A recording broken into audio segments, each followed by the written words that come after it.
Hello everybody and welcome to Tiger Reacts. Now of course, usually I'd be reacting to something, but this is a continuation to our new ongoing series and of course our partner to this channel now, Cosplaydude637 and his reaction series.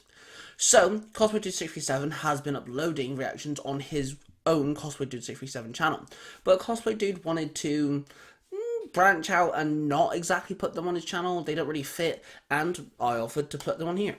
So, and it really works as well. So, with that being said, this video you're about to watch has been re-uploaded onto this channel from his channel. He's reacting to the second chapter to my story, Avengers, Earth Last Alliance, found on Tiger Tales and his Marvel Universe 19.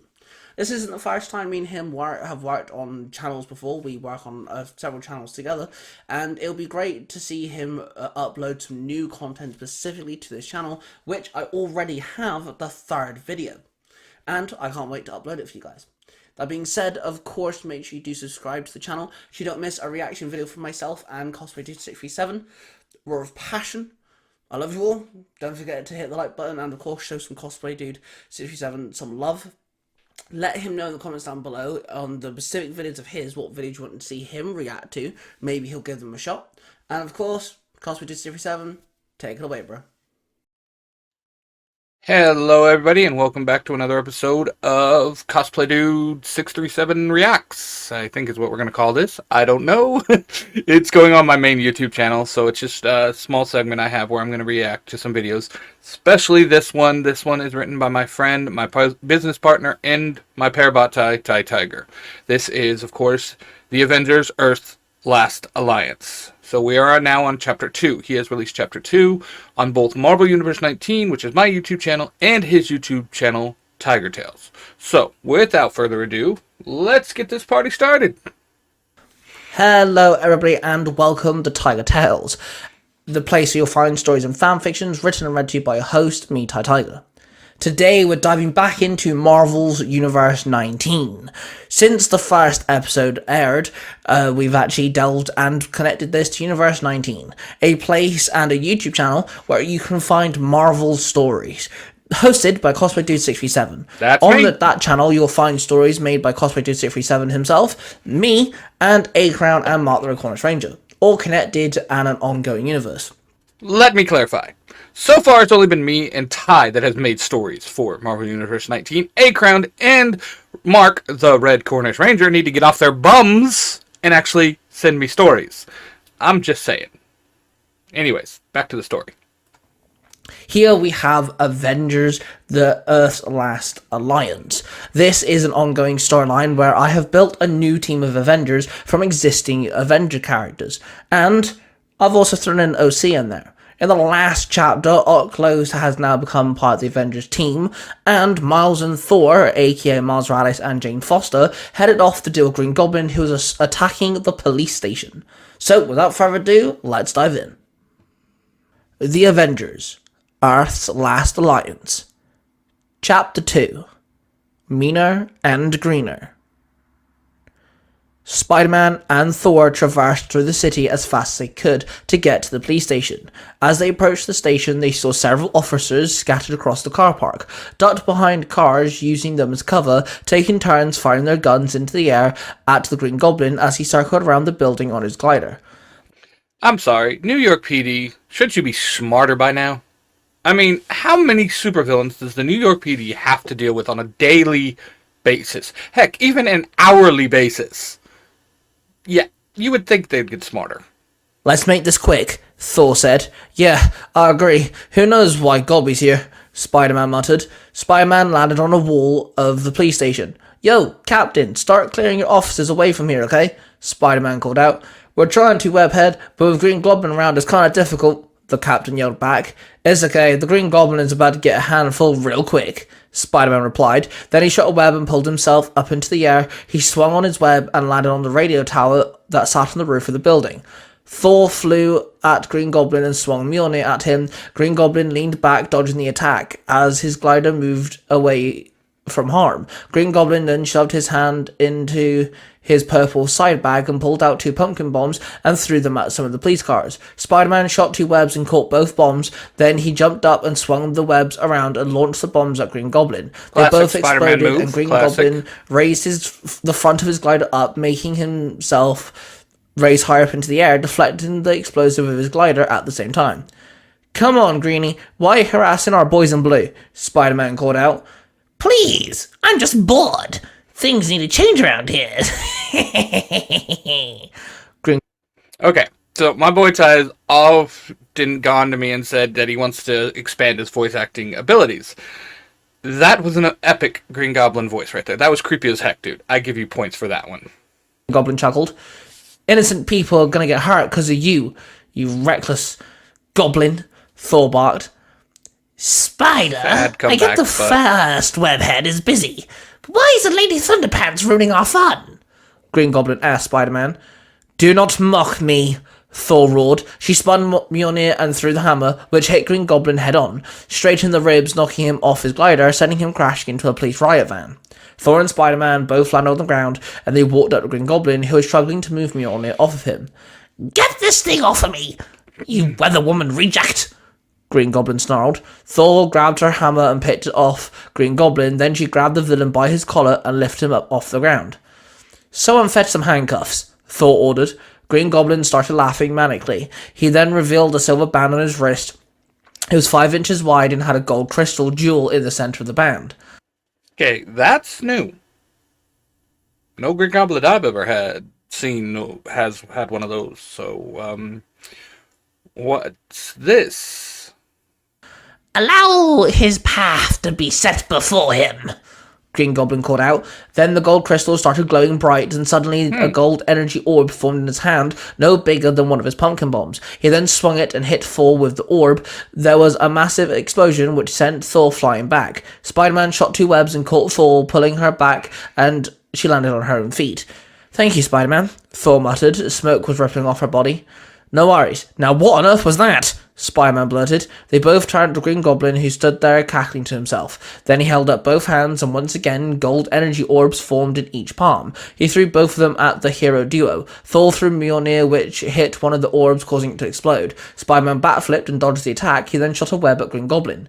Green Goblin caught the web and laughed as the gold energy rippled through the web. It traversed up the web and it encased the web shooter, causing it to explode, sending Spider-Man to be thrown off his feet. He stood up and examined his now destroyed web shooter. "Oh man, come on," Spider-Man growled. Those things are hard to make. I feel Miles' pain right here, because those are not easy to make. Goblin then jumped up and his glider flew under him. He landed on it and took off, circling the car park once again. With his only web shooter, Spider-Man shot a web and pulled himself towards Green Goblin. He landed on his glider, and both hero and villain entered a dance of punches and kicks around the glider. Then Spider-Man grabbed the villain by the collar. Then he noticed Green Goblin's eyes were not its usual striking green, but they were bright gold. Thor flew up and smacked the Goblin with her hammer, knocking him off his own glider once again. Spider-Man stabled himself upon the glider. Green Goblin fell and gripped onto the glider's edge. Then he charged the glider with gold energy. Then he pressed a button on his glider controller, making the glider fly as fast as it could. Green Goblin let go and landed on the ground safely.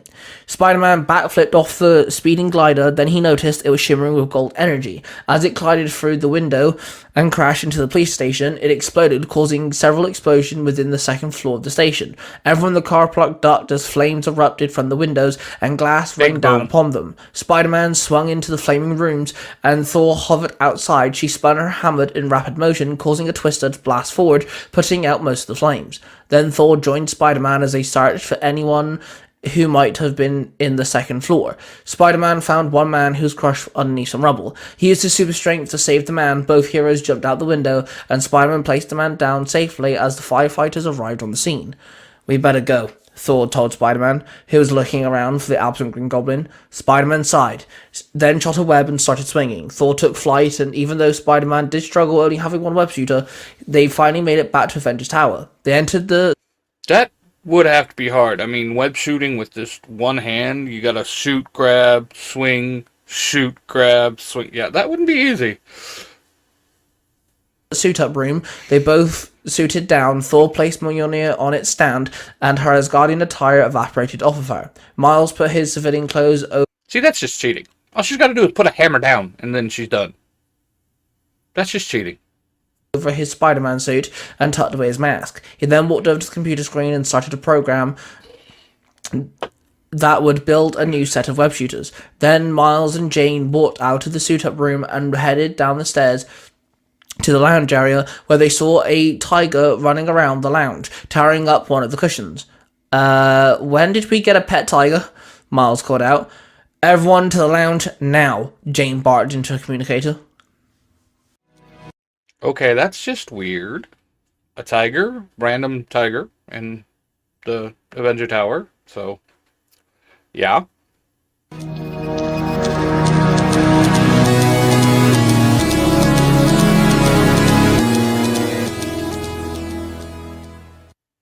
You want to whack a guy? Wait. Oh, Lord. You want to whack a dude? Wait.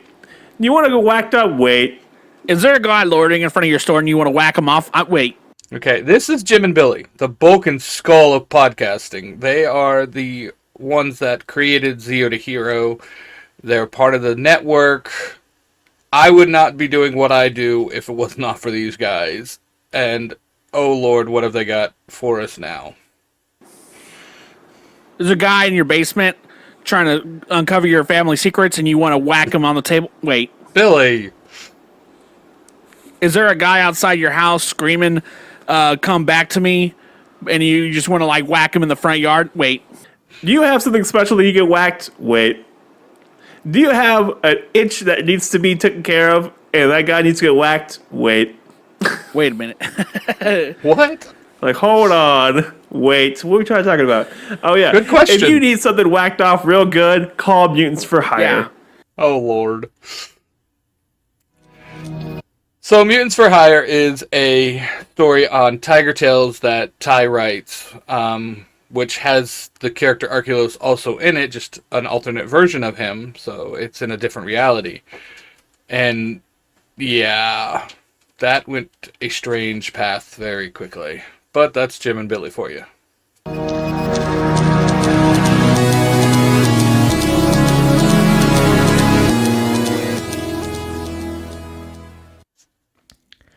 Everyone ran into the room. Sam and Riri looked at the tiger in awe. I swear to God, Sam, if you have greenlit my Avengers Zoo idea, this is not how I saw it happening. Riri barked. I did not, and definitely did not let a tiger in. Jarvis, where does this thing come from? Sam yelled out. Sir, I have no sight in the lounge area. Jarvis told them. I just left Arculos in here. I went to my room to get something, Riri explained. That is the last thing I have on record, sir. Jarvis explained. Wait, so where is Arculos? Miles asked. Riri took one step forward towards the tiger. She focused on its face. She gazed at the tiger. The magnificent cat laid down with a torn-up cushion in its mouth. It looked up at Riri and a mighty... Okay, that just has to look weird. A giant tiger, well, normal-sized tiger, I guess, holding a throw pillow in its mouth. Yeah, don't know how to act to that. growl escaped it, warning Riri away. But she knelt down and looked at the tiger straight in the eye. Arculos? Is that you? Riri muttered. Everyone else looked at one another with confusion. Jarvis, get a hold of Gambit. If that big fireball is Arculos, we're gonna need him, Sam sighed. Gambit walked out of the elevator and entered the higher levels of the Avengers Tower. He walked up to Sam, James and Miles, who were stood in the corridor. Well, well, you look like a sad, sorry bunch. Now that is a great voice actor right there. Marvel should hire him to do Gambit's voice. I'm just saying. Gambit muttered. We are so confused, man, not gonna lie, Sam replied. That makes two of us. Are you sure it's Arculos? Gambit asked. We have secured the building. There's no sign of him leaving whatsoever, Jane said sternly. I thought Arculos only had the power of flight, Miles stated. I thought so too, till had Hank run a few tests on him. His powers come from his eyes. His irises would turn green when he could fly. Maybe this is something else he can do? To clarify, when Gambit said Hank, he's talking about Beast. Just so we're all on the same page. Gambit muttered. We have locked him in the lounge with Riri. They seem to have some sort of bond, Sam told Gambit. Let me in. I shall see what I can do. Gambit told them. Unlocking the door now, sir. Jarvis announced. Then the centre of the door rotated 180 degrees to the left, then the door slid open. Gambit walked in and found Riri knelt down on one knee talking to the tiger, who laid there staring at her. Then Gambit approached, the tiger looked up and clocked Gambit. Then it stood up, walked up to Gambit and rammed its head into Gambit's hand. Gambit stroked the tiger's head, he knelt down and looked at the tiger's eyes. Hey there, Connect Eye. How are you doing, big guy? What's this? A big cat? That is new, huh? Gambit asked. The tiger licked his lips and made a whimpering noise. I get this is scary, Connect Eye, but I need you back standing with 2 legs, and I promise I will help you learn to control this. Gambit sighed. Gambit looked at the tiger and its eyes flashed a bright orange. Then the tiger shifted and morphed back into Ocklos. He sat there panting and out of breath. Gambit stood and offered him a hand, and Ocklos took it and was pulled up to his feet. That was surreal, Ocklos muttered. What happened, man? Gambit asked him. Riri left the room. $20 billion question. I don't know, I had some thought, and I shifted. Then I could see everything, but I could not move or speak. But I could feel myself moving. It was strange, Ocklos explained. You need to eat, Connect Eye. Then we train. Gambit told him. Everyone else walked in, and Riri and Jane both hugged Ocklos. Sorry, guys, Ocklos muttered. Hey, best thing is, everyone, including you, is safe, Sam told him. How did the mission go? Ocklos asked Jane and Miles. Not good. Something is going on with Greenie, Miles stated. Come on, we never got to a mission debrief, Sam stated. Gambit and Ocklos headed to the kitchen so Ocklos could eat something before their training session. As Miles, Jane went into the debriefing room and told Riri and Sam about Green Goblin and his newfound power, which came from the silver band with the gold crystal in it.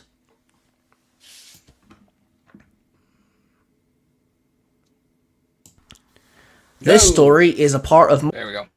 So he's just going to go into his outro now, so we'll skip that part. That was an interesting story. I'm really interested to see where he's going to take this, especially with that band that gave Goblin powers, because, Goblin didn't have powers before, so that's kind of weird.